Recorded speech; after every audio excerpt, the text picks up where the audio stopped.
नमस्कार, Byju's exam prep IAS Hindi में आप सभी का स्वागत है। और आज हम 29 फरवरी के प्रमुख समाचारों पर आधारित कुछ प्रश्नों पर चर्चा करने वाले हैं। तो आइए शुरू करते हैं आज का डेली क्विज और देख लेते हैं सबसे पहले क्वेश्चन नंबर 1 को। क्वेश्चन नंबर 1 है, निम्नलिखित कथनों पर विचार करें। और यहाँ पर आपको 3 कथन दिए गए हैं और पूछा जा रहा है इन कथनों में से कौन सा कथन सही है। देख लेते हैं पहले कथन को। पहला कथन है, भारतीय आबादी में पाई जाने वाली आनुवांशिक विविधताओं की एक व्यापक सूची बनाने के उद्देश्य से जीनोम इंडिया परियोजना को 2020 में सरकार द्वारा अनुमोदित किया गया था। तो यहाँ पर हम बात कर रहे हैं जीनोम इंडिया परियोजना की। तो इससे जुड़ा हुआ एक न्यूज़ द इंडियन एक्सप्रेस में आया है, जहाँ पर इसको लेकर के काफ़ी सारी इंपॉर्टेंट बातें कही गई हैं और उसमें जो जानकारी दी गई उसके अनुसार अगर देखा जाए तो जो जीनोम इंडिया प्रोजेक्ट है उसे जो है गवर्नमेंट के द्वारा 2020 में अप्रूव किया गया था। जिसका एम क्या था? जिसका एम था कि भारतीय आबादी में जो जीनोम पाए जाते हैं उनका क्या करना, उनके बारे में जानकारी को इकट्ठा करना। यानी कि इसके आधार पर देखा जाए तो यहाँ पर जो पहला कथन है वो पूरी तरीके से सही है। आइए बढ़ते हैं और देख लेते हैं दूसरे कथन को। दूसरा कथन क्या है? जीनोम इंडिया परियोजना भारतीय आबादी में आनुवांशिक उत्परिवर्तन यानी कि जो जेनेटिक म्यूटेशन है उसकी पहचान करने में मदद कर सकती है, जो उन्हें विशिष्ट बीमारियों के प्रति संवेदनशील बनाती है। तो अगर हम जीनोम इंडिया परियोजना के उद्देश्यों की बात करें तो यहाँ पर यह कहा जाता है कि अगर हम जो जेनेटिक म्यूटेशन हुआ है जीनोम में उसका हम अगर पता लगा लेंगे, उसके सीक्वेंसिंग हमारे पास होगी, तो यहाँ पर क्या होगा कि भारतीय जो पॉपुलेशन है उसमें जो रोग पाए जाते हैं, जो अलग अलग तरह के जेनेटिक प्रॉब्लम पाए जाते हैं, उसका पता लगाना में हमें क्या मिलेगा? मदद मिलेगा, जिससे उनके इलाज के लिए भी हम क्या कर पाएंगे? अच्छी योजना बना पाएंगे। तो अगर हम उद्देश्यों की बात करें तो उसका बहुत सारे उद्देश्यों में से इसका जो एक प्रमुख उद्देश्य ये है कि भारतीय आबादी में जो अलग अलग तरह के डिजीज हैं वो क्यों हो रहे हैं और उनको रोकने का क्या कारण है, क्या हम योजना बना सकते हैं, ये हमें पता चल सकता है। यानी कि यहाँ पर जो दूसरा कथन है वो भी क्या यहाँ पर सही है। आइए देख लेते हैं तीसरे कथन को। तीसरा कथन क्या है? जीनोम एक जीव में मौजूद समग्र आनुवांशिक सामग्री को संदर्भित करता है। तो अगर हम जीनोम की बात करें तो आप सभी जानते हैं कि जीनोम क्या होता है। तो genome is a complete set of genetic information in an organism. तो किसी भी ऑर्गेनिज्म में जो जेनेटिक इंफॉर्मेशन होता है उसका कंप्लीट सेट को हम लोग क्या बोलते हैं? जीनोम बोलते हैं। और इसके आधार पर अगर देखा जाए तो यहाँ पर जो तीसरा कथन है वो भी बिल्कुल सही है। यानी कि तीनों कथन सही हैं और इसीलिए क्वेश्चन नंबर 1 का आंसर होगा आपका ऑप्शन नंबर सी। यहाँ पर तीनों के तीनों कथन सही हैं। काफी इंपॉर्टेंट क्वेश्चन है ये जो जीनोम इंडिया परियोजना है इसके बारे में जो भी जानकारी इस न्यूज में दी गई है उसी पर आधारित ये क्वेश्चन आपके सामने रखा गया था। इस न्यूज को आप लोग जरूर एक बार डिटेल में पढ़ेंगे। काफी कुछ जानकारियां यहाँ पर आपको मिलेंगी जो कि आपके प्री एग्जाम के लिए इंपॉर्टेंट है। आगे बढ़ते हैं और देख लेते हैं क्वेश्चन नंबर 2 को। क्वेश्चन नंबर 2 क्या है? SSLV यानी कि लघु उपग्रह प्रक्षेपण यान के संबंध में निम्नलिखित कथनों पर विचार करें। और यहां पर आपको 2 कथन दिया गया है और पूछा जा रहा है कि दोनों कथनों में से कौन सा कथन सही है। देख लेते हैं। यहां पर जो पहला कथन है वो क्या है कि लघु उपग्रह प्रक्षेपण यान यानी कि SSLV एक 3 चरण का प्रक्षेपण यान है जिसे 3 ठोस प्रणोदय चरणों और टर्मिनल चरण के रूप में एक तरल प्रणोदय आधारित वेलोसिटी ट्रिमिंग मॉड्यूल के साथ कॉन्फ़िगर किया गया है। तो यहाँ पर हम बात कर रहे हैं कि इसकी लघु उपग्रह प्रक्षेपण यान की। इससे जुड़ा हुआ न्यूज़ को तो हम जरूर देखेंगे, लेकिन यहाँ पर अगर हम बात करते हैं इस SSLV की तो आप देख सकते हो कि यहाँ पर क्या है, जो व्हीकल कॉन्फ़िगरेशन है जो कि इसरो के वेबसाइट में भी दिया गया वो क्या है कि यहाँ पर 3 सॉलिड प्रपल्सन स्टेज होगा और इसके अलावा यहाँ पर एक टर्मिनल स्टेज भी होगा जिसमें कि जो कि लिक्विड मॉड्यूल होगा। यानी कि यहाँ पर आपको ध्यान रखना है कि जो यहाँ पर कथन कहा जा रहा है कि एक क्या है, इसमें 3 ठोस प्रणोदय चरणों और उसके अलावा जो टर्मिनल चरण है यानी कि जो वेलोसिटी को कम करने के लिए यहाँ पर क्या किया गया है, एक तरल प्रणोदय आधारित वेलोसिटी ट्रिमिंग मॉड्यूल का यहाँ पर उपयोग इस यान में किया जाता है। तो ये बात आपको ध्यान रखना है जो कि यहाँ पर भी इसरो के वेबसाइट में ये दिया हुआ है। तो इसके आधार पर अगर देखा जाए तो यहाँ पर जो पहला कथन है वो पूरी तरीके से सही है। आइए देख लेते हैं दूसरे कथन को। दूसरा कथन क्या है? SSLV लॉन्च ऑन डिमांड के आधार पर पृथ्वी की निचली कक्षाओं में 500 किलोग्राम तक के सैटेलाइट के प्रक्षेपण को पूरा करता है। तो यहां पर आपको ध्यान में रखना है, अगर हम बात करते हैं SSLV की उपयोगिता की, तो आप देखोगे यहां पर दिया हुआ पेलोड कैपेसिटी, और यहां पर यह कहा जा रहा है कि जो SSLV यान है उसका उपयोग किसके लिए किया जाएगा? उसका उपयोग जो है नैनो, माइक्रो और मिनी सैटेलाइट के प्रशिक्षण के लिए, प्रक्षेपण के लिए किया जाएगा। और कहा जा रहा है कि ये जो सैटेलाइट है, ये जो यान है, वो क्या करेगा? 500 केजी के सैटेलाइट को 500 किलोमीटर का जो पोलर ऑर्बिट है वहां तक ले जाने में सक्षम होगा। तो यहां पर आपको ध्यान में रखना है कि इसके आधार पर अगर देखा जाए तो यहां पर जो दूसरा कथन है वो भी क्या है? पूरी तरीके से सही है। तो पृथ्वी की निचली कक्षाओं में 500 किलोग्राम तक का जो सैटेलाइट है उसके प्रक्षेपण करने के लिए जो है इसका उपयोग किया जाने वाला है। तो यहां पर दोनों के दोनों कथन सही हैं, और इसीलिए आप देखोगे कि जो क्वेश्चन नंबर 2 है उसका आंसर क्या होने वाला है आपका? Option number C. यहां पर पहला और दूसरा दोनों कथन सही है। तो काफी इंपॉर्टेंट ये भी क्वेश्चन है, जरूर इसको रिवाइज करेंगे। और इससे जुड़ा हुआ जो न्यूज है वो आज के द हिंदू समाचार पत्र में आया है, जिसका शीर्षक क्या है? Modi lays foundation stone for ISRO launch complex in Tamil Nadu. और यहां पर इसी न्यूज में साफ साफ कहा गया है कि जो नया लॉन्चिंग कॉम्प्लेक्स तमिलनाडु में बनाया जा रहा है उसका उपयोग जो है वो किसके लिए किया जाएगा? खास करके जो SSLV है उसके प्रक्षेपण के लिए जो है इसका उपयोग किया जाने वाला है। और इसी को आधार बना करके क्वेश्चन आपके सामने रखा गया था। तो जो भी कॉन्फ़िगरेशन को जुड़े हुए जो भी इसके यूज हैं, जो भी इसका व्हीकल कॉन्फ़िगरेशन है या फिर जो इसकी विशेषताएं हैं, वो आपके एग्जाम पॉइंट ऑफ व्यू से बहुत ही इंपॉर्टेंट है। जो SSLV है उसकी विशेषताओं पर भी क्वेश्चन आपसे पूछे जा सकते हैं। तो इस न्यूज को आप लोग जरूर रिवाइज करेंगे, और जो बात यहाँ पर मैंने कही है उसको भी आप लोग क्या करेंगे? रिवाइज करने वाले हैं एग्जाम पॉइंट ऑफ व्यू को ध्यान में रखते हुए। आइए आगे बढ़ते हैं और देख लेते हैं तीसरे क्वेश्चन को। तीसरा क्वेश्चन क्या है? पंचेश्वर बहुउद्देशीय परियोजना के संबंध में निम्नलिखित कथनों पर विचार करें। और यहां पर आपको 3 कथन दिए गए हैं और पूछा जा रहा है कि इन कथनों में से कौन सा कथन सही है।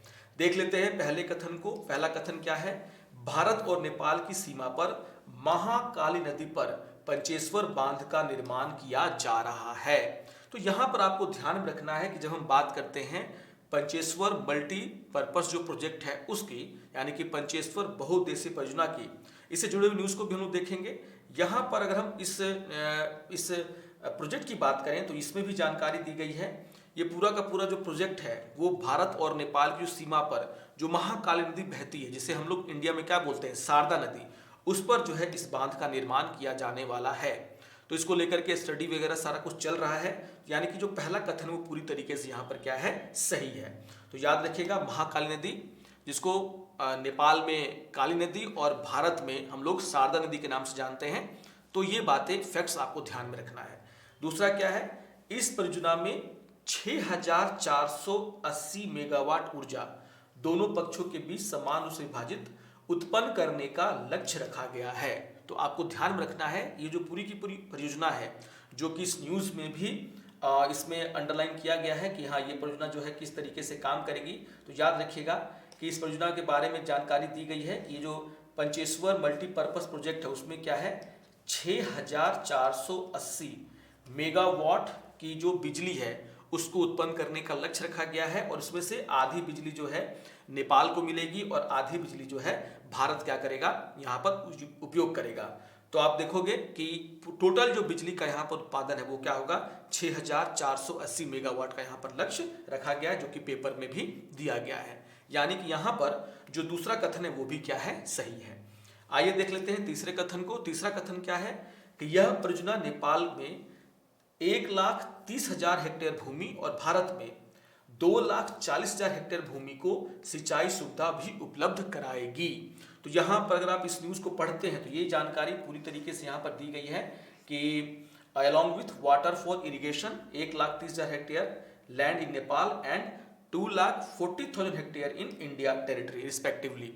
तो ये क्या होगा? इरिगेशन फैसिलिटी भी यहाँ पर भारत और नेपाल के कुछ एरिया को यहाँ पर देगा। तो ये जो बातें हैं यहाँ पर, जो तीसरा कथन है वो भी क्या है, पूरी तरीके से सही है। तो सारी बातें जो है न्यूज में दी गई हैं और इसी को आधार बना करके ये क्वेश्चन आपके सामने रखा गया था। तो जरूर इस न्यूज को आप लोग क्या करेंगे, पढ़ेंगे। अब यहाँ पर देखा जा रहा है कि तीनों के तीनों कथन सही हैं। इसका मतलब क्या होगा, क्वेश्चन नंबर 3 का आंसर होगा आपका ऑप्शन नंबर सी।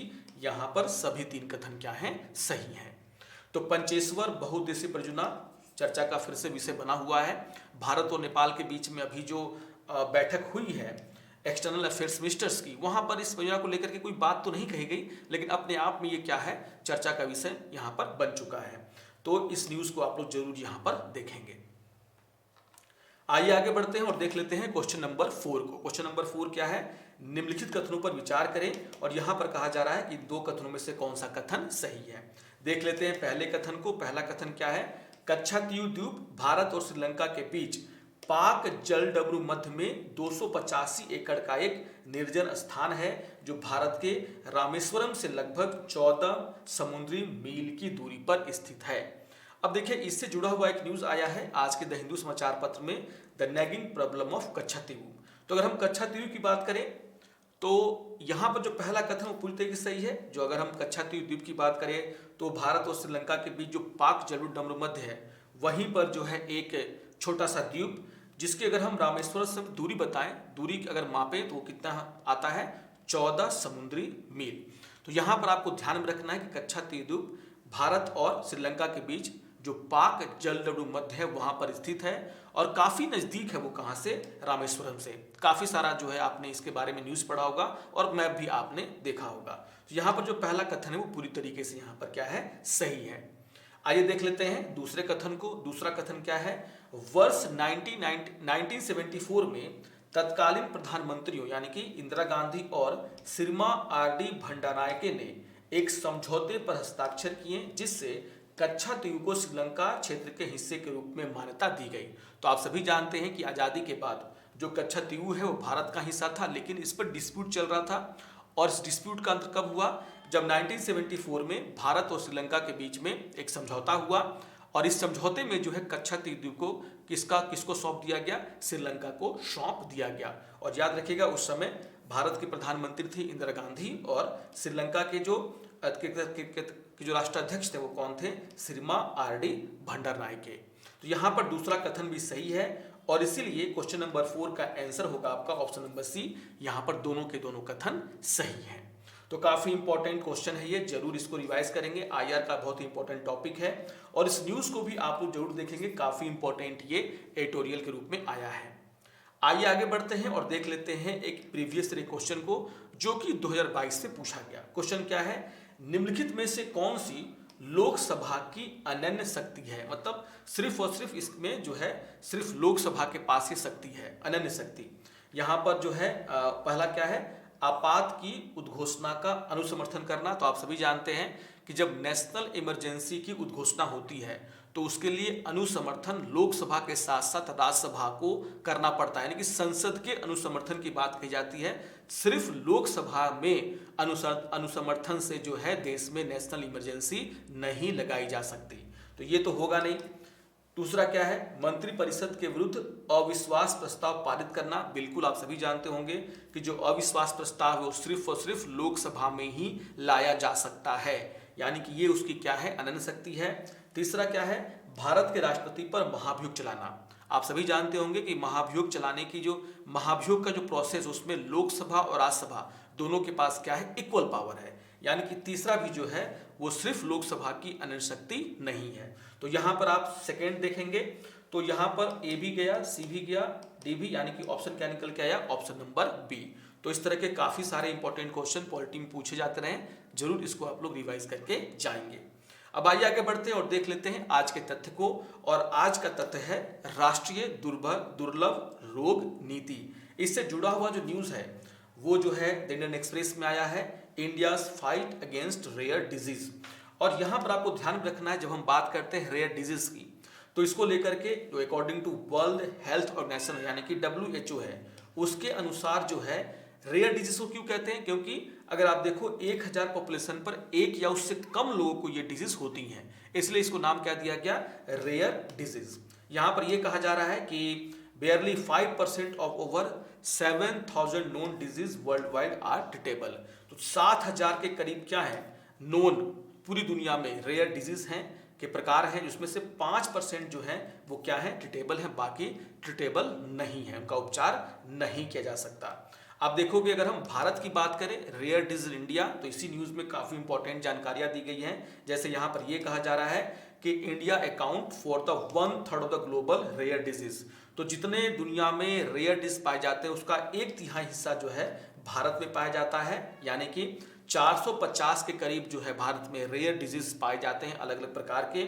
और कहा जा रहा है कि भारत में जो 450 से अधिक रेयर डिजीज पाए जाते हैं उनमें से 50% से अधिक जो रेयर डिजीज है वो क्या है ट्रीटेबल है, यानी कि उनका उपचार किया जा सकता है। और इसी को ध्यान रख करके आप देखोगे कि भारत सरकार के द्वारा एक नीति जारी की गई जिसे कहा जाता है राष्ट्रीय दुर्लभ रोग नीति। अब इस नीति के तहत क्या किया गया, इस नीति के तहत भारत में जो भी लोग रेयर डिजीज का शिकार होते हैं उनको 3 वर्गों में बांटा गया। वो लोग जो जिनकी एक बार अगर हम उपचार करें तो वो ठीक होने के चांसेस हैं उनके। दूसरा समूह वो है जिनको आजीवन क्या है दवाइयों की आवश्यकता पड़ेगी, उपचार की आवश्यकता पड़ेगी, वो ट्रीट नहीं किया जा सकता। और तीसरा ऐसा समूह होगा जिनका ये कहा गया कि उपचार तो उपलब्ध है उन डिजीज के लिए, लेकिन उसकी लागत क्या है काफी ज्यादा है। तो इन 3 ग्रुप में जो है रेयर डिजीज से ग्रसित जो लोग हैं उनको क्या किया जाएगा डिवाइड किया जाएगा। और यहां पर सरकार ने कहा कि इन तीनों जो ग्रुप के लोग हैं उनको क्या किया जाएगा इस नीति के तहत सरकारी सहायता पहुंचाई जाएगी। और यहां पर यह कहा जा रहा है कि जो भी रेयर डिजीज से ग्रसित लोग हैं उनको पर पर्सन 50 लाख तक का अलाउंस जो है यहां पर इस नीति के तहत देने की बात कही गई है। तो थोड़ा सा इस नीति को आप लोग जरूर पढ़ के जाएंगे, एग्जाम पॉइंट ऑफ व्यू से काफी इंपॉर्टेंट है। और रेयर डिजीज के बारे में यहां पर काफी सारी बातें दी गई हैं जो कि आपको ध्यान में रखना है। तो ये था हमारा आज का 5 क्वेश्चन और आज का तथ्य। आशा करता हूं कि आप सभी को आज का डेली क्विज पसंद आया होगा। अगर आपको आज का डेली क्विज पसंद आए तो आप जरूर इसको लाइक करें, इसको स्प्रेड करें, दूसरों को भी इसको देखने के लिए दें। अगर आप पहली बार जो हमारे YouTube चैनल पर आए हैं तो जरूर आप इसको सब्सक्राइब कर लें ताकि हमारे द्वारा जो लाया गया प्रोग्राम है वो आप तक आसानी से पहुंच सके।